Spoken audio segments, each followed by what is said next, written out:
After a series of mass shootings in the U.S., the Secret Service released a report detailing trends in mass attacks.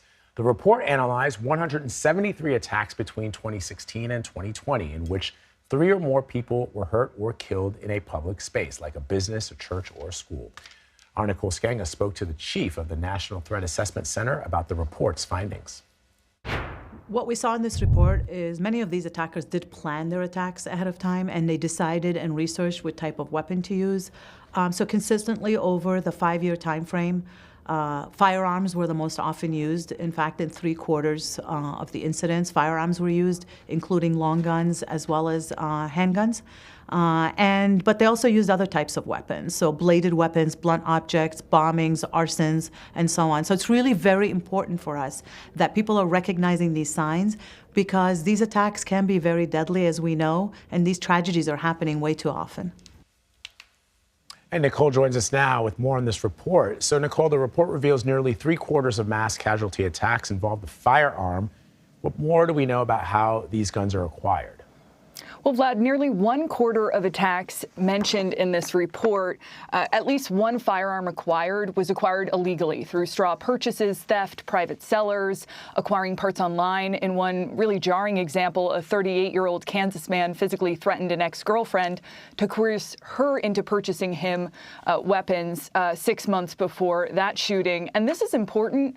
Over 80% of the incidents using firearms were fatal. For other weapons, just under half of the incidents resulted in death. This also stood out to me. Researchers were only able to track down the timing of gun acquisition in the case of 50 attacks. But of those 50, in 19 of those incidents, the firearm was accessed within 1 month of the attack. And in the case of 3, it was acquired on the very same day. Now, why is that important? Well, it can inform policy. For example, some states have waiting periods before purchasing a gun, or red flag laws that may have put a stop to some of these tragedies. We just heard from Adam Yamaguchi, who was covering the shooting at the dance hall in Monterey Park. And one of the things he said was that the suspect in that case complained about people being mean to him at the dance hall.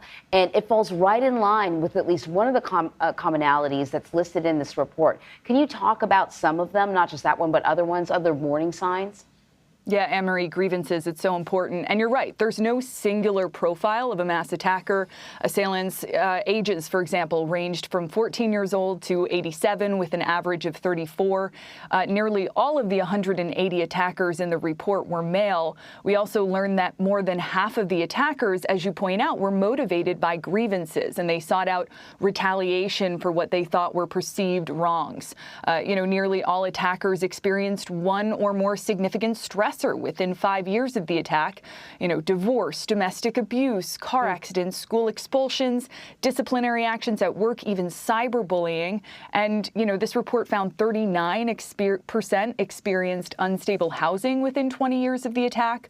Just over a third had a history of using illicit drugs or misusing prescription medications or substances like alcohol.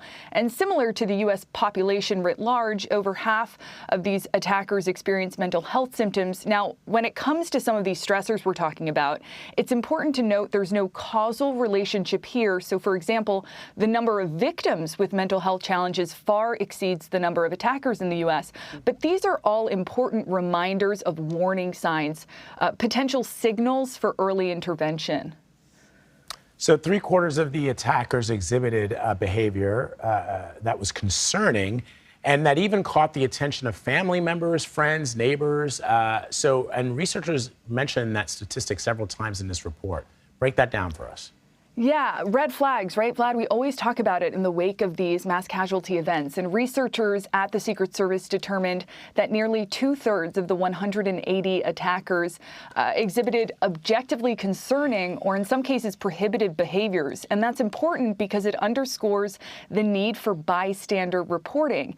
In some ways, this is the latest iteration of see something, say something. This is, if you notice someone in your life who is struggling, reach out to a work or school supervisor, a counselor. In the case of threats of violence, law enforcement. Here's one thing that stood out. Nearly a third of the 180 attackers in this report issued final communications or acts suggesting an imminent attack. This included farewell videos, journals, that detailed their plans. Others made goodbye calls to friends and family, left suicide notes, terminated a lease, canceled their cable subscription, changed their life insurance. In one case, an attacker gave away their home.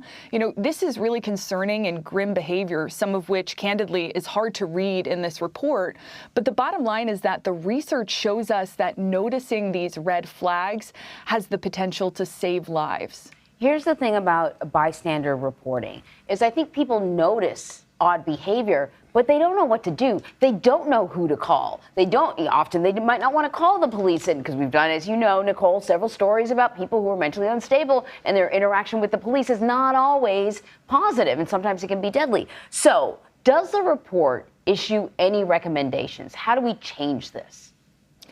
Absolutely. It's an important question, Anne-Marie. And, recommendations here include urging workplaces, schools, communities to establish violence prevention plans to try to identify and intervene with, current and former employees, students, neighbors, people who might have these grievances. Half of these events occurred at a place of business. And in half of those events, the individual had a connection to that business.